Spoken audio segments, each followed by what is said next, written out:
Hello everyone, welcome to college classes. ए video आम पढ़ा +3 सेकेंड सेमिस्टर सम्बलपुर यूनिवर्सिटी विषय आमर एईसी एबिलिटी एनहांसमेंट कोर्स रो विषय रही आमर इंग्लिश यूनिट 2 रही राइटिंग स्किल रे मुख्यतः 3टी चैप्टर रही। प्रथम चैप्टर रही आमर एसे राइटिंग, द्वितीय चैप्टर रही प्रेसी राइटिंग, तृतीय चैप्टर रही गाइडेड कंपोजिशन। यह किपरि भाव क्वेश्चन आसी था एसे राइटिंग समस्त जानते एसे लिखार किंतु 1 मार्क क्वेश्चन कौन आसो 2 मार्क क्वेश्चन कौन आसो तो एठारे आसब आमर एसे किपरि भाव लिखा जाए एसे कौन कौन रहा उचित गोटे रही इंट्रोडक्शन बॉडी पार्ट कनक्लूजन यह किपरि भाव रहिले ताहाकू एसे कह तेणु समस्ते यहाँ बुझी जातु एग्जाम्पल सहित बुझीजा। So essay writing is one of the most important way of expressing our thought. लेखा हूँ कौन बहुत इम्पोर्टेंट आमर माध्यम अटे आमर मनर चिंताधारा को अन्य मान सामने प्रकाश करिवार।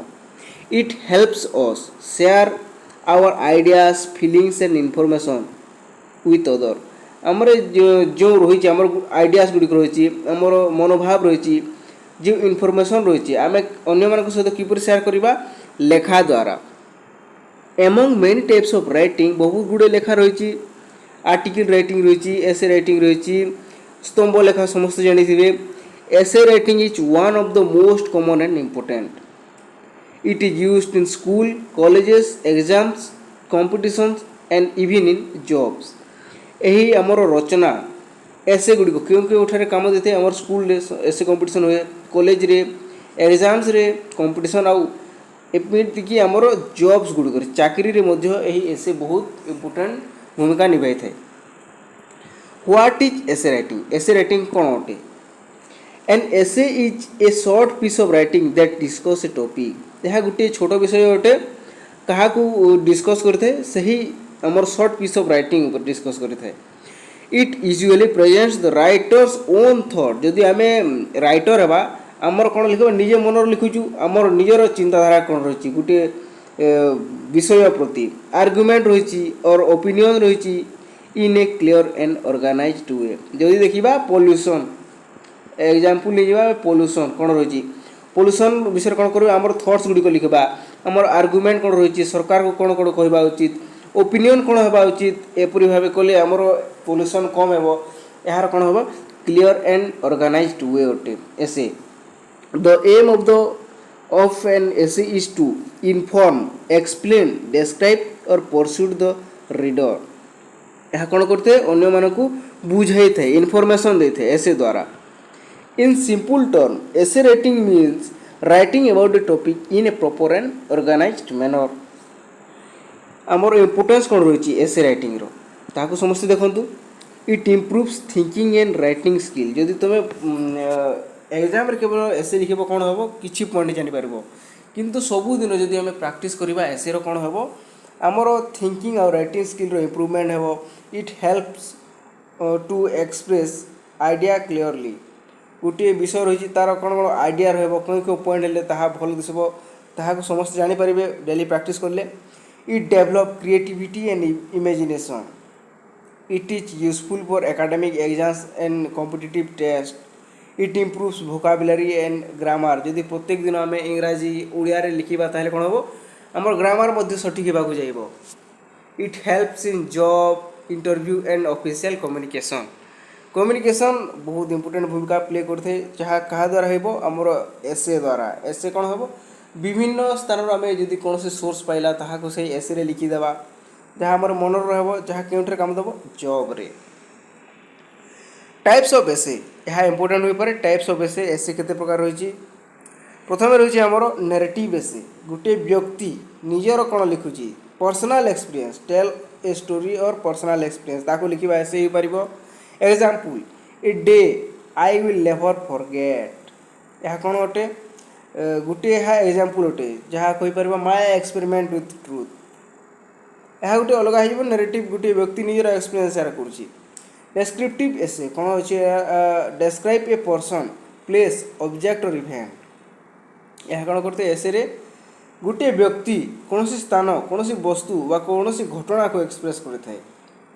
मु आखि सामने देखिथिबा यात्रा यह गोटे एसे हो पार। My best friend the Taj Mahal यह हो डेस्क्रिप्टिव ताहा विषय लिखा। नेक्स्ट होची एक्सपोजिटोरी एसे क्या एक्सपोज करवा। Explain A topic with facts and example. Importance of education education छाड़ कौन करवा girls education.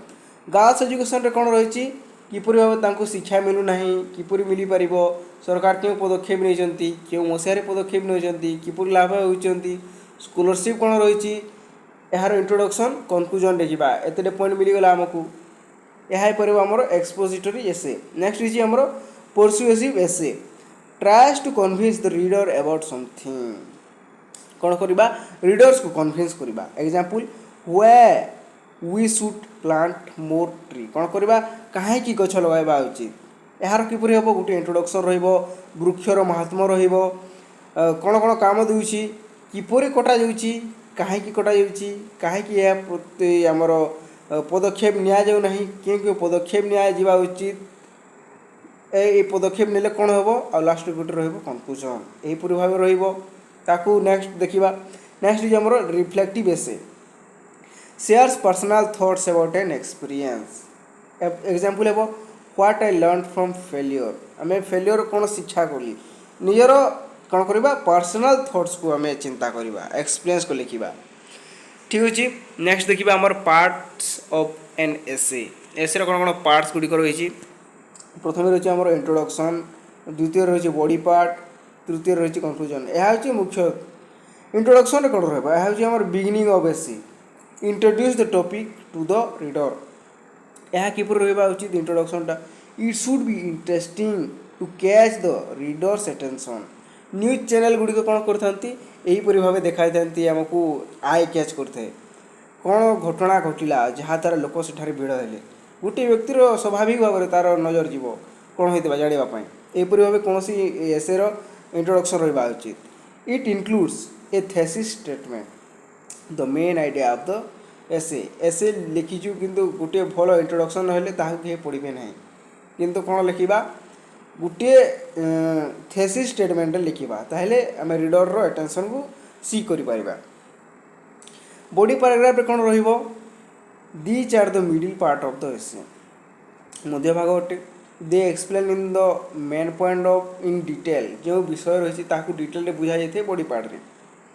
Each paragraph should talk about the idea और point use example facts and reason to support the point कौन सी गोटे article पढ़ीला ताकू body part लिखा आमर 1990 मसीह कौन होता क्यों तारीख कौन होता ताकू लिखिपर यह सपोर्ट जाऊा उचित बॉडी पैराग्राफ रे। नेक्स्ट हूँ कनक्लूजन कौन रहा टोटाल जहाँ लिखिछा तार समरी को लिखा it summarise the main point it gives the final opinion और मेसेज कौन होगा उचित कौन होगा उचित नुहे it should leave a strong impression.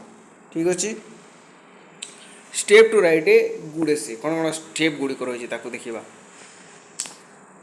Here is step by step method to write a good essay. ठीक अच्छे स्टेप नंबर 1 कौन रही अंडरस्टैंड द टॉपिक टॉपिक को बुझा कौन रही टॉपिक कौन दि जाइए कौन कौन लिखिले हेब make sure you understand what is asked कौन दि जाइए बुझा उचित अधा पढ़े ताकू लिखा उचित नुहे पूरा निश्चित भाव में पढ़ा identify it is narrative descriptive expository और परसुएसिव। नैरेटिव देथिबो एक्सपोजिटरी लिखिले कौन हम बुझीपारे ना। प्लान योर एसे प्लान बहुत इंपोर्टेंट रही प्लान क्यों क्यों पॉइंट गुड़िक रही मेक ए रफ आउटलाइन जहाँ को बर्तमान देखाइली रफ करवा तापर कौन रहा 1 2 3 कर लिखा इंट्रोडक्शन कर decide the point for introduction body and conclusion क्यों क्यों पॉइंट गुड़िक रहा कौन करवा यही स्थान लिखिदे प्रथम रफ रे।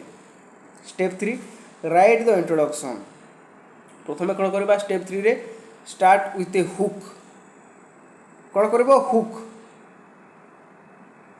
हुक कहीं देला हुक कौन करवा आम रीडर्स मान को धरिकी रखिबो a sentence to grab attention कौन है आम सांगरे ब्लॉग गुड़िक देखिदेव कौन है आम सांगरे आज आम यही स्थान को जाइलु ଏହା କ'ଣ ହେଲା ଆମର ସେଣ୍ଟେନ୍ସ ଆଟେନସନ୍ ଗ୍ରିପ୍ କରୁଛି। Give background information if needed, write the thesis statement, main idea कौन रही। स्टेप 4 कौन रही, write the body paragraph. 3 number step कौन थी आम इंट्रोडक्शन लिखा। स्टेप 3 कौन write 2 to 3 paragraph depending on the length, each paragraph should begin with a topic sentence, give example और explanation, maintain a proper flow of ideas. यह हूँ चतुर्थ step. पंचम स्टेप कौन रही, writing the conclusion. Conclusion writing बहुत important अटे, सबू विषय समरी से रिस्टेट द मेन आइडिया और thesis, summarize the key points, end with a final thoughts और सजेशन, निजर सजेशन देवा। 6 नंबर स्टेप कौन रही, यह सरी आमर तृतीय एस सरी कौन कौन करवा उचित नहीं ताकू देखा। स्टेप 3 आम step 6 check grammar spelling and punctuation, केउठरे कौन कमा बदल फुल स्टॉप लगी जाइए। Make sure the essay is clear and complete, कौन सी स्थान में आम छाड़ी तो देना पॉइंट गुड़िक ताकू देखा। Rewrite if needed to improve the quality, कौन सी स्थान किसी गोटे जोड़ा अच्छी कि कौन खंडिया रही कौन करवा पुणी थोड़े लिखा। Useful tips for essay writing कौन रही, stay on topic, do not right unnecessary thing, गोटे स्थान में जहाँ लिखा कथा ताहा ही लिखा, बाहरिया कथा लिखा ना। कीप इट सिंपल, रीडर्स गुड़िक जेपरी ता प्रति मन दे पढ़े ताकू मन देवा। Use essay and clear language, बहुत कड़ा कड़ा वर्ड देले पढ़े ना रीडर्स मैंने छाड़ी पलैबे। Use short paragraph, each paragraph should have one idea, गोटे आइडिया निश्चित भाव में उचित। Use connectors, word like firstly, however, therefore, finally help in the linking ideas. यह कौन गोटे आमर कनेक्टर गुड़िक गोटे यार यूज निश्चित भाव में करवा। एभॉइड रिपीटेशन, बारंबार गोटे जिनिस रिपीटले किए ताकू पसंद करती ना, छाड़ी पलांती, तेणु यह छाड़ीदे। Use examples, support your point with real life और पर्सनल एग्जाम्पल, कौन कौन घटी। Check grammar, good grammar makes writing professional, grammatical भूल करवा नहीं।